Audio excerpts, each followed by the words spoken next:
Just imagine ইট। এমন কোনো lake যদি থাকে যার পানি ছুঁলেই জীবন্ত পশু পাখি পাথরের মূর্তিতে পরিণত হয়। এটি কোনো রূপকথা নয়, আমাদের পৃথিবীতে রয়েছে এমন একটি রহস্যময় লেক, নর্থ তানজানিয়ার লেক নেট্রন।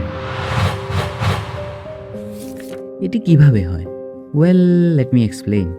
আসলে এই লেকের আশেপাশে থাকা আগ্নেয়গিরিগুলোর ছাই এসে এই লেকেই পড়ে, ফলে পানির পিএইচ লেভেল 10.5 ছাড়িয়ে যায় এবং তাপমাত্রা পৌঁছায় 60 ডিগ্রি সেলসিয়াসে। সাধারণ কোনো প্রাণী এই লালচে বিষাক্ত পানিতে পড়লে মুহূর্তেই তার চামড়া এবং চোখ মারাত্মকভাবে পুড়ে যায়। আর সবচেয়ে অদ্ভুত বিষয় হলো, কোনো পশু পাখি এতে পড়ে মারা গেলে পানির অতিরিক্ত সোডিয়াম কার্বনেট শরীরকে পৌঁছতে দেয় না, প্রাচীন মিশরের মমির মতো শুকিয়ে শক্ত পাথরের মূর্তিতে পরিণত করে। কিন্তু আরও অবাক করা বিষয় হলো, এই ভয়াবহ লেকটি লক্ষ লক্ষ ফ্ল্যামিঙ্গোর বাসস্থান।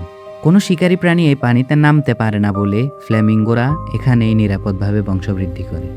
প্রকৃতির এই বিরল ভয়াবহ প্রক্রিয়া, এটিকে বলা হয় ক্লাসিফিকেশন। ভিডিওটি ভালো লাগলে নিচে সাবস্ক্রাইব বাটনে ক্লিক করতে পারেন।